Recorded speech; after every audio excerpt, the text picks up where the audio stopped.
Facebook এখন প্রত্যেকটা ক্রিয়েটরের সঙ্গে স্ক্যাম শুরু করে দিয়েছে। একদমই তাই। আপনারা হয়তো ভাবছেন আমি কেন এই কথা বললাম। আপনারা ভিডিওটি দেখুন, কন্টিনিউ করুন। ভিডিওর যখন বিস্তারিত আলোচনা করব আপনারা নিজেরাই বুঝতে পারবেন এখানে ফেসবুক কিভাবে প্রত্যেকটা ক্রিয়েটরের সঙ্গে স্ক্যাম শুরু করেছে।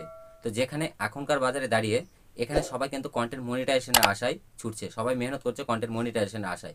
কারণ কন্টেন্ট মনিটাইজেশনটা গণহারে সবাইকে দিচ্ছে, সেই জায়গাতে দাঁড়িয়ে কিছু কিছু কন্টেন্ট ক্রিয়েটর কিন্তু এখনও কন্টেন্ট মনিটাইজেশনটা পায়নি। তো কন্টেন্ট মনিটাইজেশনের এই যে না পাওয়া আর পাওয়ার এই মাঝখানে ফেসবুক কি করেছে, আবার নতুন একটা টুল লঞ্চ করে দিয়েছে, ক্রিয়েটর স্টোর ফান্ড। যেই টুলের মাধ্যমে আমরা কিন্তু আমাদের কন্টেন্টটাকে কেনা বেচা করতে পারি, এক কথায় কেনা বেচা।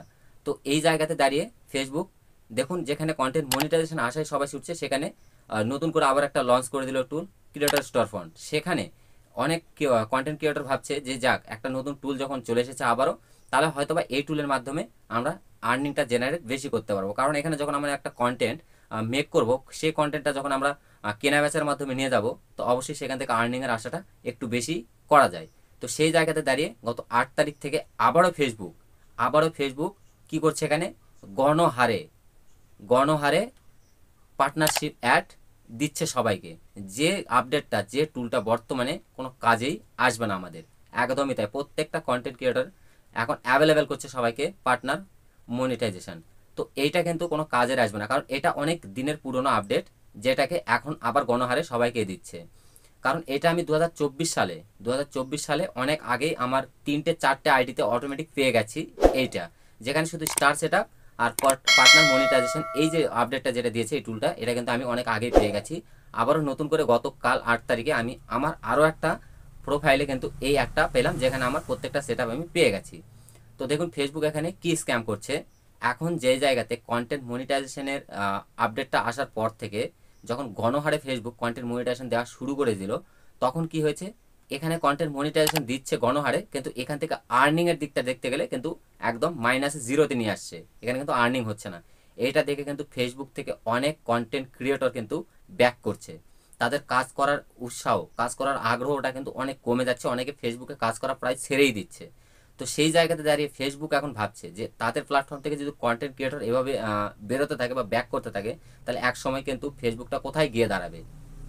এই যে বিষয়টা, এই বিষয়টাকে ফেসবুক কাজে লাগিয়ে তারা আবারও নতুন স্ক্যাম শুরু করে দিল, কি ক্রিয়েটর স্টোর ফান্ড একটা নতুন আপডেট দিয়ে দিল, নতুন টুল, যাতে অডিয়েন্সের মনটাকে যেন এখানে ধরে রাখতে পারে, তারা তাদের দৃষ্টিটাকে যেন এখানে ফেসবুকের মধ্যে ধরে রাখতে পারে।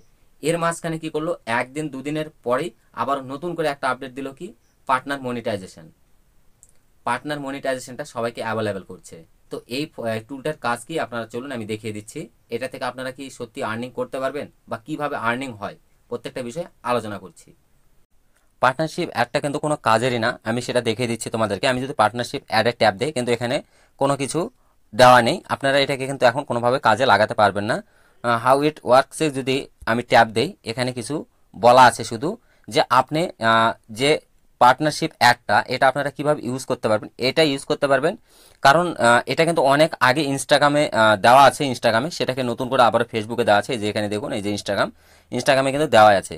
এটার কাজ কি, আপনি যদি কোনো কোম্পানির সঙ্গে তাদের প্রোডাক্টের রিভিউ করেন বা স্পন্সরশিপ নেন, তো আপনারা তাদের সঙ্গে কোলাবোরেশন করতে পারেন, তাদেরকে ট্যাগ করতে পারেন, সেই মাধ্যমে আপনারা এখান থেকে আর্নিং করতে পারেন। আপনি যে কোম্পানির প্রোডাক্টটা রিভিউ করবেন, ভিডিও করবেন, সেই ভিডিওটা আপনারা সেই কোম্পানির সঙ্গে আপনারা কোলাবোরেশন করতে পারেন, ট্যাগ করতে পারেন। তাতে কি হবে, আপনার সেই ভিডিওটা সেই কোম্পানির হয়তো পেজে বা প্রোফাইলে তারা চালাবে। তাতে কি হবে, সেখান থেকেও কিছু দর্শক আপনার প্রোফাইলে আসতে পারে বা আপনার পেজে আসতে পারে, তারা দেখতে পারে। এই হচ্ছে পার্টনারশিপ অ্যাডের কাজ। তো অ্যাকচুয়ালি এই বিষয়টা তাদেরই কার্যকর হবে যাদের মিলিয়নস অফ ফলোয়ার্স আছে, মিলিয়নস অফ ভিউজ আছে, তাদের ক্ষেত্রে বেশি প্রযোজ্য হবে এবং তারাই একমাত্র এখান থেকে আর্নিংটা ঠিকমতো জেনারেট করতে পারবে। তাছাড়া আমাদের যাদের 10,000 15,000 ফলোয়ার্স, ভিডিওতে 100-200 ভিউজ, 500 ভিউজ, হাইয়েস্ট 2,000 4,000 5,000 ভিউজ, তাদের কিন্তু এই পার্টনারশিপ অ্যাডটা কিন্তু কোনো কাজেই আসবে না।